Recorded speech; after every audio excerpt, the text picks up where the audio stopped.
Good morning to all. Today we are going to see that introduction about Java.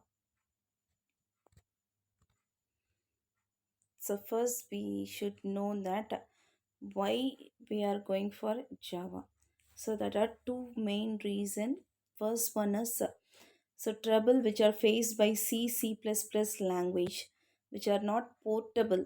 Portable in the sense it is not platform independent language. So first we should know what is platform independent language.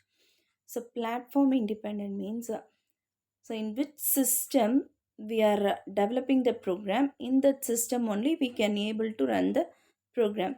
So this platform independent means suppose we have written Java code on that Windows operating system, so we can able to run that Java code into a Linux operating system also. So that is called as platform independent. That is, so which system we have used for writing the code, in the apart from that system we can able to run that code. That is called as platform independent. For example, in my system I am having Windows. In Windows I have written a Java code. My friend is having a system with Linux operating system.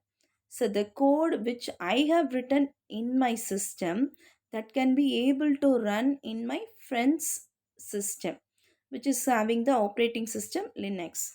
So that is called as platform independent language. So platform sense, it is a different operating system. The system which we are using for writing the program, apart from that system I can able to run the program. So that is the main meaning of that platform independent language. The second, first one is portability, and second reason is security.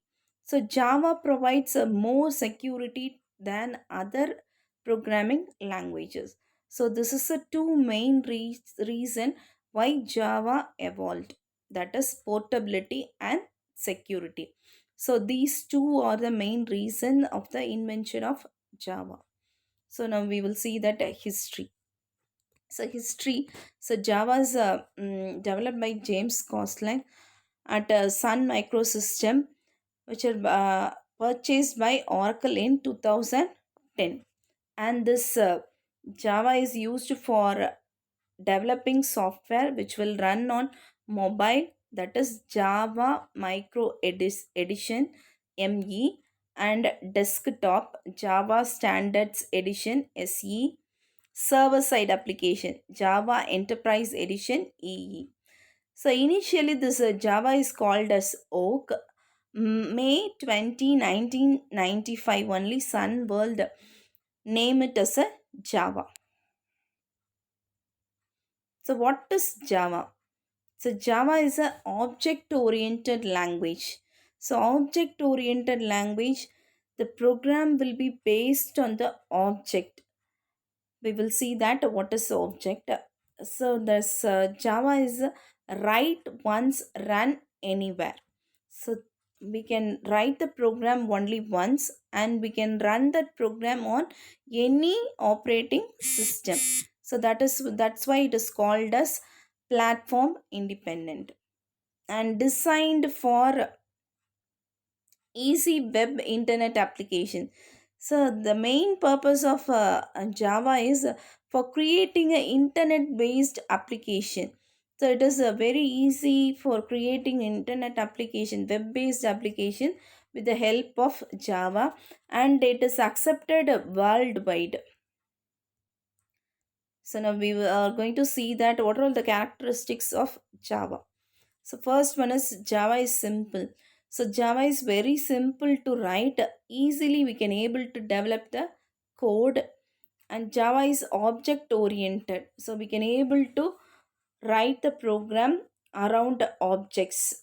Java is distributed. Distributed, that is already we have told that write once and run anywhere.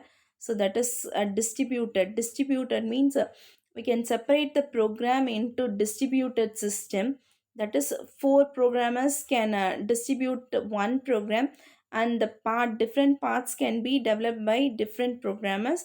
Finally we can join. So that is a Java distributed, and Java is interpreted language, and Java is robust. It is very strong language which is having a predefined features, security features also available. So we are calling it as a Java robust. Java is architecture neutral. So this Java architecture is not depending upon any other languages. So it is not depend upon the system which we are developing. In that only we can able to run. We don't have that particular condition, that is which system we are using for creating. That system is not only needed, we can able to run on different machines. So that is all called as architecture neutral. Java is portable. Anywhere we can take that program and we can run on different system. Java performance, it provides a high performance, and it is multi-threaded means a single program can be divided into different subparts, so each part is called as thread. So multi-thread, we can divide the program into different threads. At a time we can able to run the threads. Java is dynamic, so we can able to include any feature into into Java programs. Java is secure. It provides more security. Java is architecture neutral. So by seeing this diagram, we can able to understand. So we are writing the Java code. In that we are having a Java compiler. This Java compiler will convert the Java code into byte code. That is dot class files. This dot class file will be given to the JVM, Java Virtual Machine. So this virtual machine will convert this bytecode and run on different operating system. So either it can be a Windows, Linux or Mac, whatever may be the operating system. With the help of JVM, we can able to run on different operating system. So the Java code will be given by the Java compiler. Java code will be given by the Java compiler. This Java compiler will convert to byte code that will have dot class files. This dot class file will be given to JVM and giving to the Windows, Linux and Mac operating system. So this diagram. So we are giving the source code that will be converted into class file with the help of a JVM, Java compiler, that will be converted into class file which is having a byte code. After that, this will be given to the JVM. This will give the final output. So what are the OOPS concepts we are using in Java? So first one is class. So class is nothing but it is a collection of data and methods to operate the data. So we are going to bind the class, that is data and method, into one wrapper, that is called as class. So outside the class the data and method will not be available. That is called as class. Object is an instance of a class.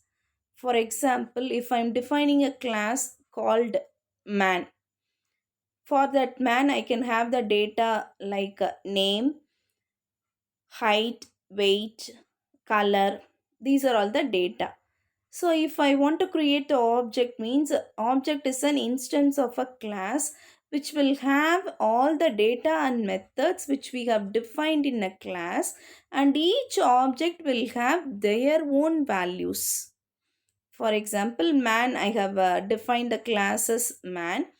Now object 1 can be name is equal to Nancy, height 5.5 centimeter, weight 52 kgs. So object 2 can have name Anita, height 5 cm, and weight 40 kgs. So this object will have all the data and methods which we have defined in a class, and it have different values. The object, one object is different from another object, that is, the value is going to change, but the data will be same.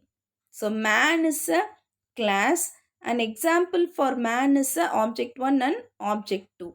So each will have the different name. So first object name is Nancy, second object name is Anita. So that's a difference. So object is an instance of a class. Abstraction. Abstraction will provide only the necessary information, others will not be revealed. That is called as abstraction. Encapsulation, wrapping up of data and method into a single unit, is called as encapsulation. Inheritance. So copying properties from one object to another object is called as inheritance. For example, we are inheriting some of the qualities from our parents or from our grandparents. So that is called as inheritance. So from one object to another object, we are going to inherit. That is, we are going to copy the properties of a another object. That is called as inheritance. In inheritance, we are having different types also. We are having single inheritance, multiple inheritance, multi-level inheritance, hierarchical inheritance. So different types of inheritance are available. Polymorphism. Polymorphism means, poly means many, morphism method. So one method, one form, and multiple methods, that is called as polymorphism. So here we are having runtime polymorphism and compile time polymorphism. So class is a, it is a wrapping up of data and methods into a unit. Object is a instance of a class. Abstraction, we are going to give necessary information and we are eliminating unnecessary information, that is called as abstraction. Encapsulation, we are going to wrap data under a single unit, is called as encapsulation. Inheritance, copying one properties of a object to a another object, is called as inheritance. Polymorphism, one method and multiple access. For example, plus, if you take plus, if I'm going to add two numbers, plus will be acting as a addition operator. For example, if I'm going to add two string, plus will be acting as a concatenation operator. So based on the data type, the meaning of that plus is going to change. So that is called as polymorphism. Is it clear? So today we have seen that. So why we need a Java? So the main purpose of Java is developed because of two reasons. One is portability and security, and we have seen that characteristics. It is very simple, portable, architecture neutral, robust, and security, provide security. And what are all the OOPS concepts in Java? Th- Thank you.